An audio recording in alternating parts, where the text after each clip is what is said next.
आज हम डिस्कस कर रहे हैं अपना जो सेट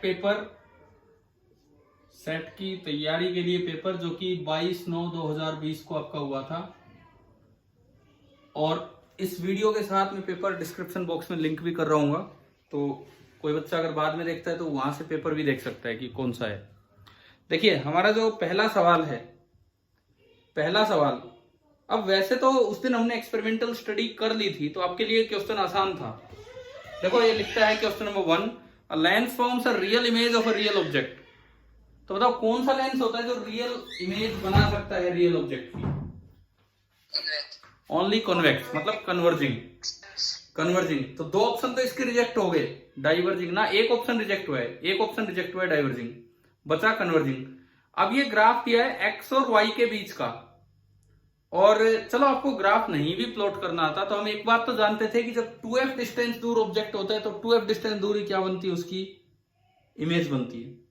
तो आपके ग्राफ में ना ये दिखा रखा है कि और चाहे कुछ पॉइंट समझ आए ना आए, बोला एक एक्स है एक वाई है, कोई भी मान लो, एक पॉइंट दिखा रखा है कि ग्राफ वहां से पास हो रहा है 20 और 20 से, यानी कि जब ऑब्जेक्ट डिस्टेंस 20 है तो इमेज डिस्टेंस भी 20 है। तो डायरेक्ट है ये, तो 2f 20 हो गया तो f कितना हो गया 10। आया समझ? आ गया ना समझ? ठीक है। इससे थोड़ा और अच्छा सवाल तब बनता जब वो 1/x और 1/y का ग्राफ होता, क्योंकि इसमें तो अगर आपको ना ज्यादा नहीं भी पता, बस इतना पता है कि भाई ऑब्जेक्ट और इमेज बराबर दूरी पे कब होते हैं, तो भी दिमाग में आ जाएगा कि भाई ये 2f डिस्टेंस इधर होता है और 2f उधर।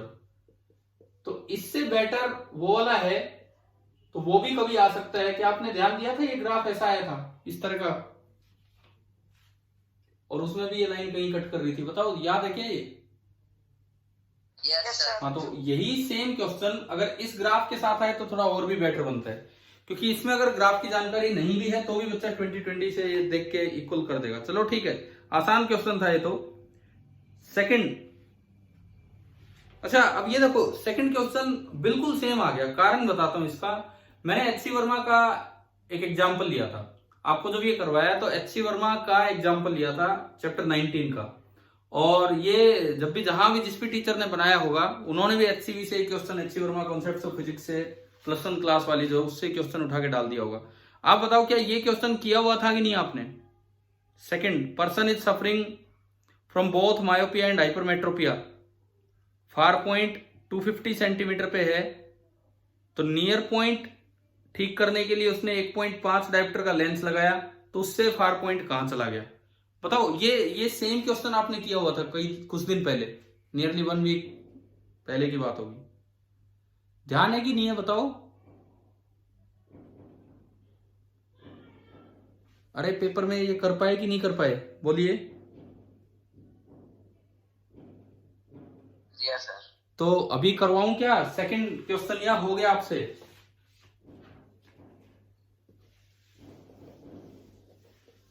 कुछ रिस्पॉन्स नहीं आ पा रहा है ठीक ठाक, बोलो।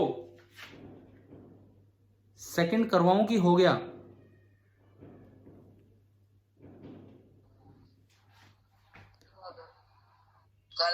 करवा दो, चलो ठीक है मैं करवाता हूं।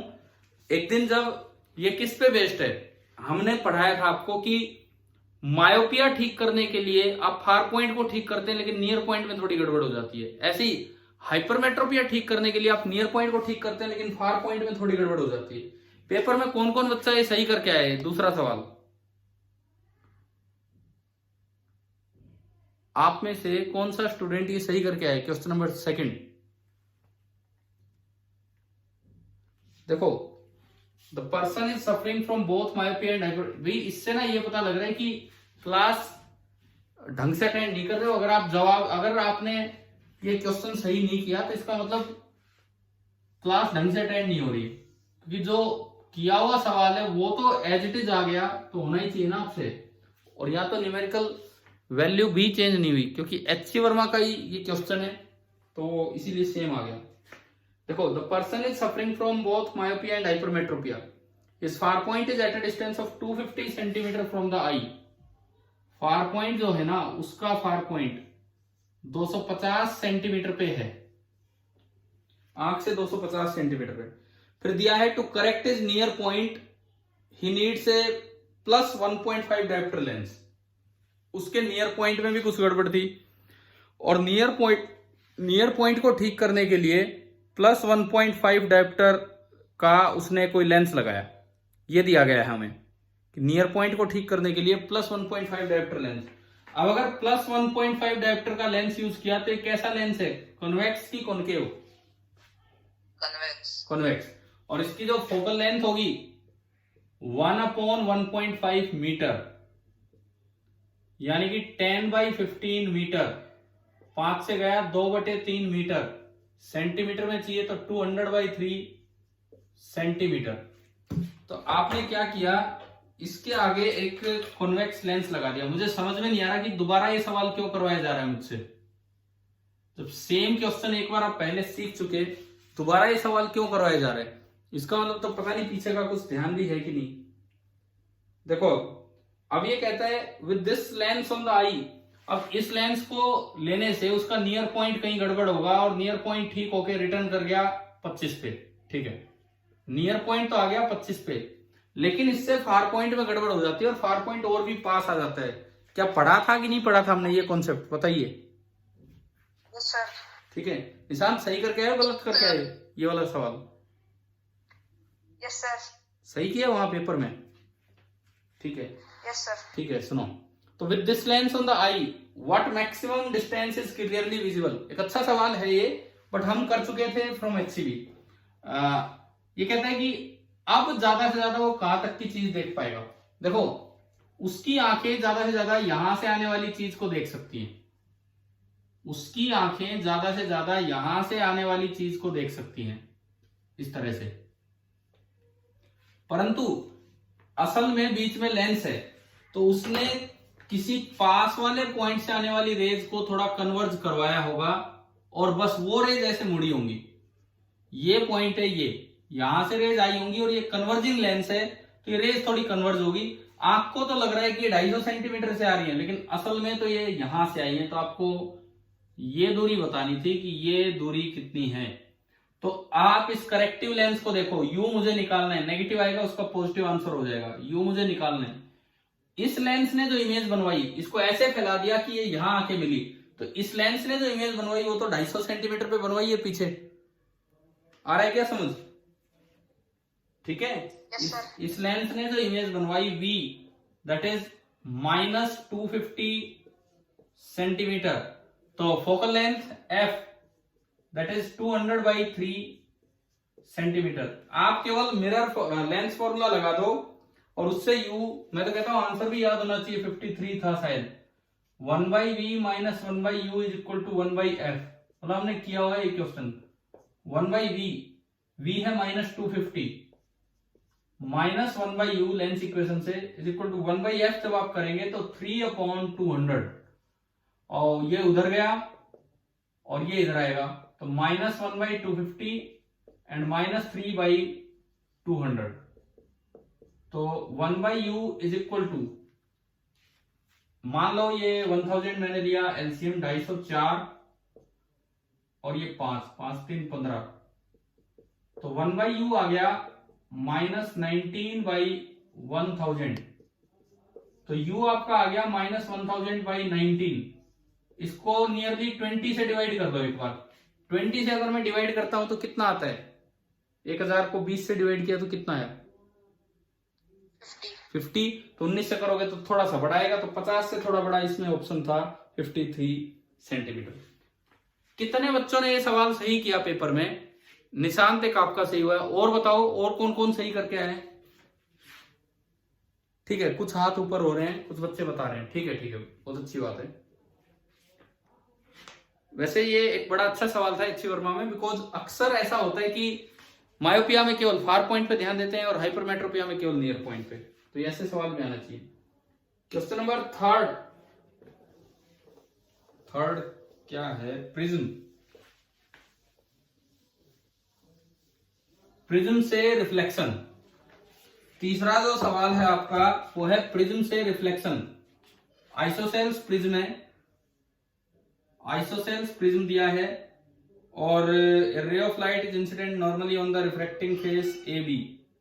ये मान लो रिफ्रैक्टिंग फेस है ए बी, इस पे नॉर्मली कोई लाइट आई, इस पे नॉर्मली कोई लाइट आई तो सीधी निकलेगी। आफ्टर टू रिफ्लेक्शंस सिल्वर, एक फेस की सिल्वरिंग कर रखी है, ऐसा तो यार किया हुआ है सवाल, ठीक है। आफ्टर टू रिफ्लेक्शंस द रे emerges from the base BC of the prism, ये यहां गई और फिर ये यहां आई और यहाँ TIR हुआ होगा, ऐसा करवाया था ना इस तरह का सवाल। और ये प्रिज्म से Yes, sir. यही था कि वैल्यू भी यही थी। Yes, sir. Yes, sir. बस तो फिर तो ये हो जाएगा। चलूंगा आगे या इसमें डाउट है किसी को? चलो सर आगे चलो। ठीक है ठीक है। क्वेश्चन नंबर 4, चौथा जो क्वेश्चन है कट लेंस के ऊपर है। A thin symmetric double convex lens of power P is cut into 3 parts. अच्छा देखो ऐसे कटिंग कर रखी है, क्वेश्चन नंबर 4 जो है ऐसे कटिंग कर रखी है कि एक ये और इस तरह से, ये A है, ये B है और ये C है। क्या A की कर्वेचर पे कोई फर्क पड़ा है किसी भी साइड? No sir. नहीं पड़ा। इट मींस A की फोकल लेंथ सेम रहेगी, और अगर A की फोकल लेंथ सेम रहेगी तो इट मींस A की जो पावर है वो भी सेम ही रहनी है, ठीक है। तो A की पावर तो आपकी रहेगी बिल्कुल सेम P, यानी कि पहली स्टेटमेंट सही है। अच्छा अब ये जो दो पार्ट और बनेंगे, ये बन गए आपके एक साइड प्लेन और एक साइड कॉन्वेक्स, दोनों एक जैसे पार्ट। क्या हमें याद है इसकी फोकल लेंथ 2f हो जाती थी?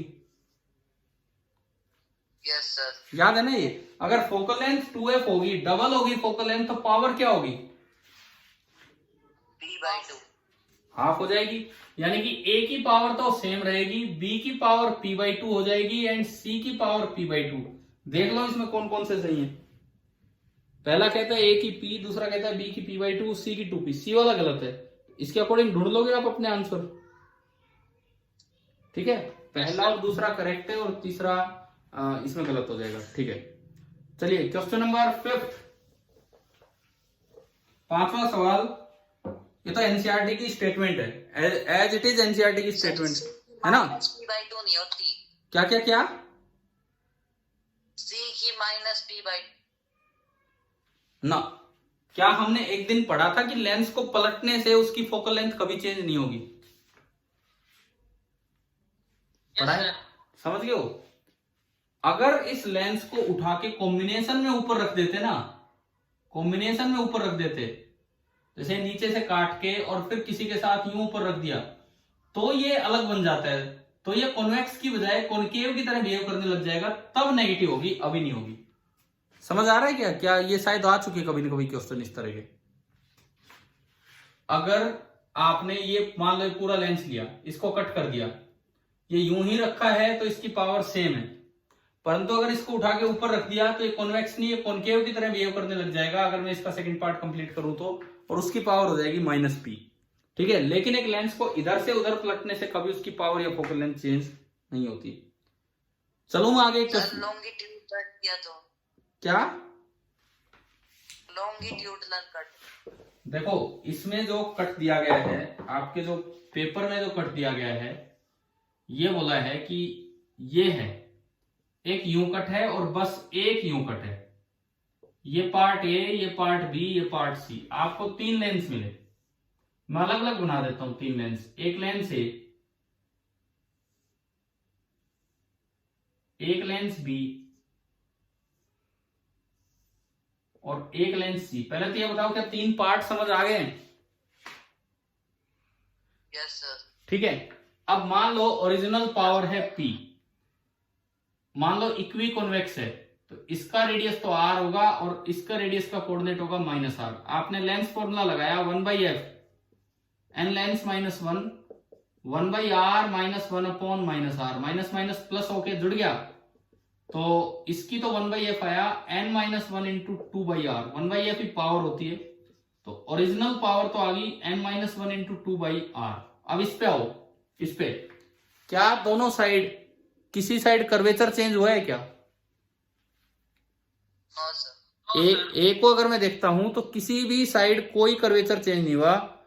अगर कोई कर्वेचर ही चेंज नहीं हुआ, इट मींस इट मीन्स दोनों साइड कर्वेचर सेम है, फोकल लेंथ सेम होगी तो पावर भी सेम होगी।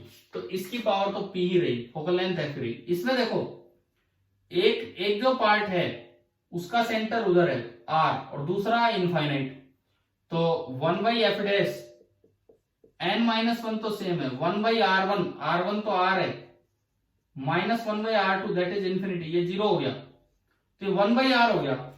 उसमें था 2/r, इसमें हो गया 1/r और 1/f डैश इसकी पावर है, p डैश आ गया n-1 इंटू 1/r, जबकि p था उसका डबल, यानी कि p डैश उससे आधा हो गया, तो मैं p डैश को लिख सकता हूं p/2। बताओ ये समझ आया कि नहीं आया? दूसरा b।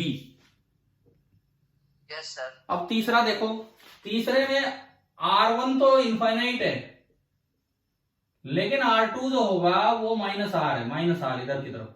तो अब तीसरे में लगाओगे 1/f dash, f double dash लगा लो, n-1 1/r1 -1/r2, वो -r है, ये 0 माइनस माइनस प्लस हो गया, तो p डबल डैश आपका आया n-1 इंटू 1/r और p था n-1 इंटू 2/r, तो 2 हट गया, मतलब ये आधा हो गया, तो p डबल डैश भी कितना आ गया आपका p/2। तो इसको चाहे यूं रखो और चाहे यूं रखो, उससे तो कोई फर्क ही नहीं पड़ा। बताओ क्या समझ आया? Yes sir. ठीक है। क्वेश्चन नंबर 5, पांचवा जो सवाल है वो दरअसल एनसीईआरटी की स्टेटमेंट है। आपकी टेक्स्ट बुक जो है साइंस की NCERT text book class 10th की, उसकी स्टेटमेंट्स है कि Newton got 7 colour in the spectrum of sunlight using a glass prism. ठीक है, फिर उसने कोशिश की, he then placed a second identical prism in inverted position.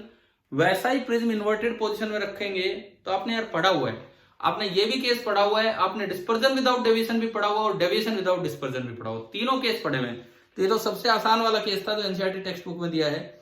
बिल्कुल वैसा ही प्रिज्म अगर आप इन्वर्ट करके रख देंगे तो एक ग्लास स्लैब की तरह काम करेगी और बाहर दोबारा से एक व्हाइट लाइट ही मिलेगी विद सम शिफ्टिंग, उसके पैरेलल थोड़ा सा शिफ्ट होकर व्हाइट लाइट मिलेगी। पता है ना ये आपको? ठीक है, तो इसमें ऐसे कोई ऑप्शन होगा, शायद लास्ट ऑप्शन ऐसा दिख रहा है, बीम ऑफ व्हाइट लाइट। ठीक है, क्वेश्चन नंबर 6 देखिए, a stone is thrown from a cliff of height h with a speed v। एक h हाइट ऊपर से एक स्टोन को थ्रो किया गया किसी भी स्पीड v के साथ। ठीक है, उसके बाद ये लिखता है the stone will hit the ground with maximum speed. हमें नहीं पता कितने एंगल पे फेंका, कैसे भी ये गया और ये ग्राउंड पे जाके टकराता है विद सम स्पीड v। मान लो ये v से फेंका है, दिया है सवाल में, हाँ तो इसको v डैश बोल दिया मैंने, इसको v डैश, ग्राउंड पे टकराते समय। तो पूछा है कि ये मैक्सिमम स्पीड से कब टकराएगा। अब इसमें कंफ्यूजन एक ही हो सकता है, बच्चा कई बार सोचता है कि भाई नीचे की तरफ थ्रो करूंगा तो स्पीड मैक्सिमम होगी, ऐसा लगता है कि नहीं आपको? नीचे थ्रो करूंगा तो स्पीड मैक्सिमम होगी, जबकि स्पीड सेम होगी। कारण क्या है? आप एनर्जी कंजर्वेशन का यूज करो, क्योंकि इसको जब थ्रो किया तो ओनली ग्रेविटी फोर्स लग रहा है और वो कंजर्वेटिव फोर्स है। इसको 0 लेवल जीपी का मान लो, तो पोटेंशियल एनर्जी फाइनल है 0, काइनेटिक एनर्जी फाइनल है half mv², potential energy initial है mgh and kinetic energy initial है हाफ mv²। आप एनर्जी कंजर्वेशन करोगे, लगाओगे तो v' आ जाएगा v² + 2gh और v' इतना आ गया। क्या ये कहीं भी एंगल पे डिपेंड कर रहा है कि आपने कितने एंगल पे थ्रो किया है? क्या ये रिजल्ट बाय नहीं कर रहा? अच्छा, दूसरी बात फिर भी बच्चे के दिमाग में आता है कि भाई मैं अगर हॉरिजॉन्टली फेंकूं तो इतनी स्पीड दी आनी चाहिए, वर्टिकली फेंकूं तो बहुत तेज जाना चाहिए। फर्क क्या है उसमें? अगर आपने शुरू में ही स्पीड वर्टिकली दे दी तो वर्टिकल वेलोसिटी तो ज्यादा होगी, लेकिन हॉरिजॉन्टल वेलोसिटी कुछ भी नहीं है। अगर आप शुरू में हॉरिजॉन्टल वेलोसिटी देते हैं तो वर्टिकल वेलोसिटी थोड़ी कम होगी, लेकिन horizontal velocity as it is बढ़ती रहेगी, जिससे नेट वेलोसिटी बढ़ के उतनी ही हो जाएगी। तो शायद क्लियर हो गया होगा। Yes sir. ठीक है, सेवंथ एक इजी क्वेश्चन, बड़ा आसान सवाल की फोर्स पोजीशन ग्राफ दे रखा है और आपसे पूछा है वर्क डन। आपको याद होना चाहिए फोर्स और एक्स का ग्राफ है, वर्क कैसे निकालते हैं उससे? एरिया, ऊपर वाला एरिया पॉजिटिव, नीचे वाला एरिया नेगेटिव। और एरिया निकालना भी इस सवाल में तो बड़ा आसान है। यहां तक तो एक रेक्टेंगल है, उसके बाद एक ट्रायंगल है, और उसके बाद उतनी ही ट्रायंगल नीचे बन रही है, तो ये दोनों तो कैंसिल हो जाएंगे। कितना आसान है देखो ना, ये दोनों तो कैंसिल ही हो जाएंगे, समझ आ रहा होगा। ठीक है, जितना Yes, sir. पॉजिटिव उतना है। और ये बचा, ये कितना है 10 इंटू 5 50 आ गया इसका एरिया, वही आपका वर्क डन होगा। ठीक है, एट्थ एक अच्छा सवाल है। देखिए इसमें आप कंफ्यूज हो सकते थे। देखिए सवाल नंबर 8 जो है उस पर ध्यान देते हैं। The speed of sound in air is affected by changes in, air में जो साउंड की स्पीड है वो किस वजह से प्रभावित होती है? वेवलेंथ चेंज होने से, फ्रीक्वेंसी चेंज होने से, टेम्परेचर चेंज होने से, या एम्पलीट्यूड चेंज होने से?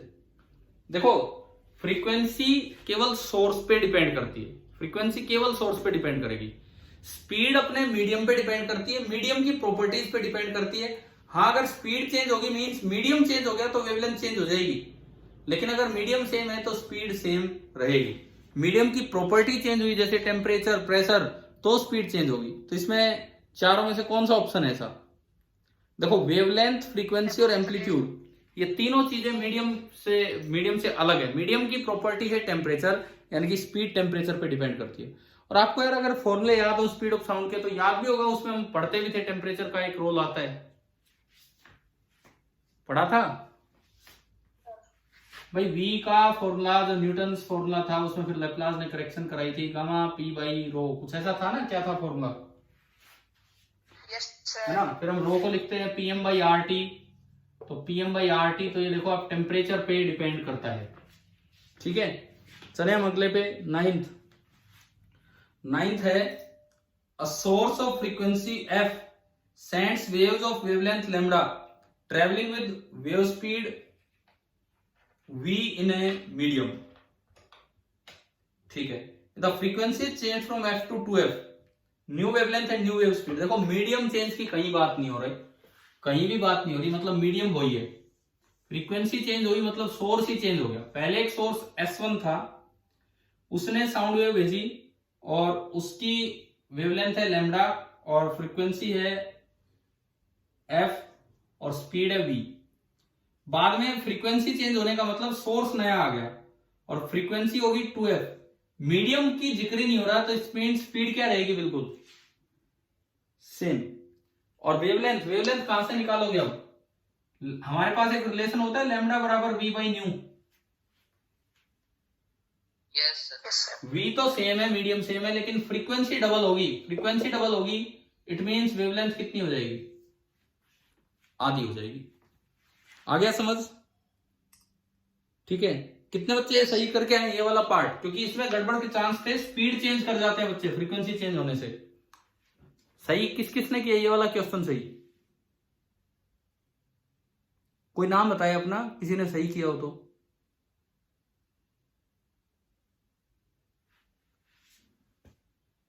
निशांत आपका गलत है ये। No, sir.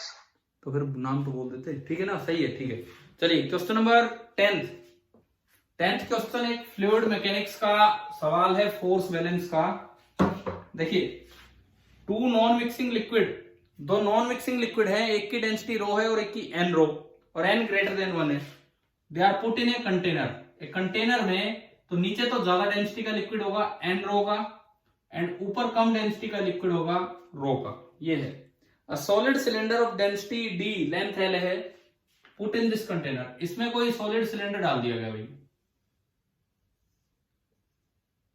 और इस सॉलिड सिलेंडर की डेंसिटी है d, लेंथ इसकी l दी है। तो सिलेंडर फ्लोट्स, ये जो सिलेंडर है ये इसमें फ्लोट करने लग रहा है। ठीक है, with its axis vertical and length p into L in denser liquid. ये जो लेंथ है ये तो है p इंटू एल, तो ये जो लेंथ बचेगी ये बचेगी l minus P L, total length में से घटा है। तो आपको क्या बताना है? Density d is equal to, d की वैल्यू बतानी, केवल फोर्स बैलेंस करना है। मान लो इसका क्रॉस सेक्शन एरिया a है, इसका क्रॉस सेक्शन एरिया a है, केवल फोर्स बैलेंस करना है। देखो इस पे नीचे लग रहा होगा वेट, इस पे नीचे वेट लग रहा होगा, वेट होगा मास इंटू जी, मास होगा डेंसिटी इंटू वॉल्यूम, डेंसिटी है डी, इसका वॉल्यूम है ए इंटू एल और इंटू जी। बताओ इसका वेट आ गया समझ, ठीक है। और इस पे दो पॉइंट फोर्स ऊपर लग रहे होंगे, 2 पॉइंट फोर्स ऊपर लग रहे होंगे। एक तो देखो नीचे वाले लिक्विड का, नीचे वाले लिक्विड का जो पॉइंट फोर्स लगेगा B2 में अगर उसे बोलूं, density of liquid N rho into volume displaced, volume displaced है A into PL, density of liquid into volume immersed into G। और दूसरा ऊपर वाले लिक्विड का B1, B1 आपका होगा डेंसिटी ऑफ लिक्विड ऊपर वाले का है rho into volume immersed A into L minus PL, L common लिया 1 माइनस P इंटू G, ठीक है। अब आपको ना फोर्स बैलेंस करने थे, तो W is equal to B1 plus B2 ये करना था, यानी कि DALG is equal to B1 rho AL into 1 minus P into G plus B2 N rho APLG। देखो D इंटू ALG बराबर, इनमें से क्या क्या कॉमन आ रहा है, इनमें से एक तो रो कॉमन आ रहा है, एक AL कॉमन आ रहा है और एक G, रो कॉमन आ गया, AL कॉमन आ गया और G कॉमन आ गया। इसके अलावा यहां बच रहा है 1 माइनस P और रो ALG कॉमन यहां NP, ALG से ALG कट गया तो D बराबर आ गया rho into 1 minus P plus NP, और इन दोनों में से मैंने P कॉमन लिया तो D आया rho into 1 plus N minus 1 into P। बताओ ऐसा ऑप्शन है कोई, दिख गया होगा उसमें? Yes sir. ठीक है, तो ये भी एक अच्छा सवाल है फोर्स बैलेंस पे। कितने बच्चे सही करके आए ये वाला क्वेश्चन?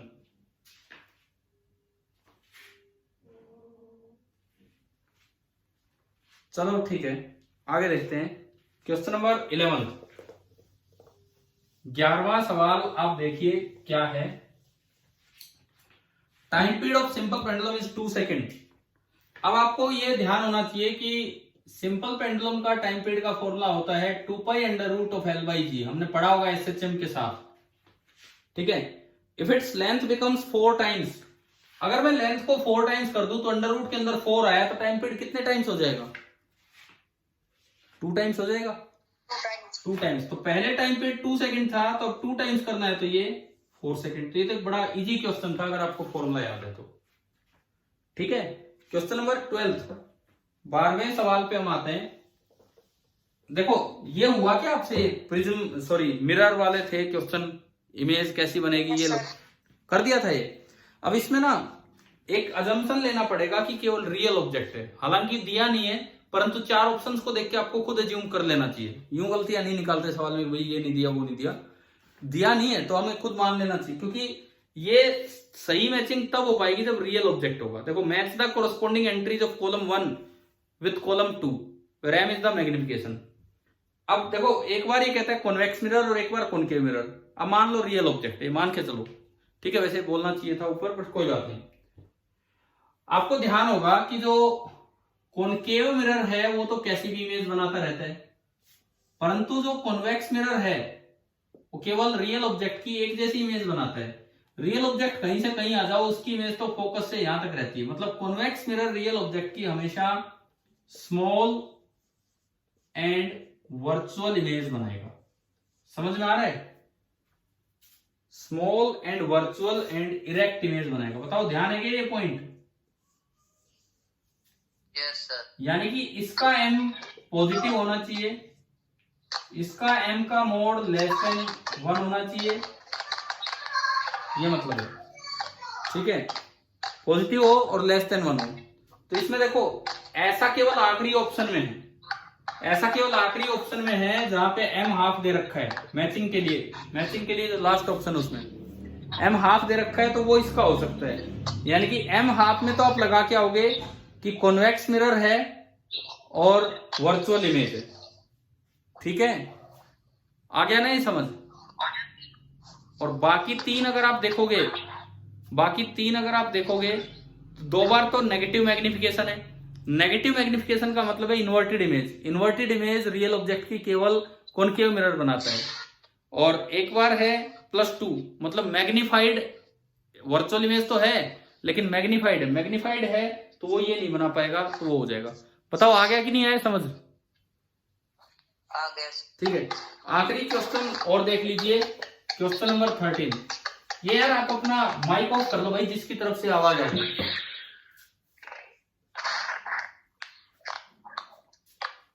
क्वेश्चन नंबर 13 देखिए। ये जो भी बच्चा है जो डिस्टर्ब कर रहा है, प्लीज अपना माइक ऑफ कर ले। 13 देखो, 2 plane mirrors are inclined at 70 degree.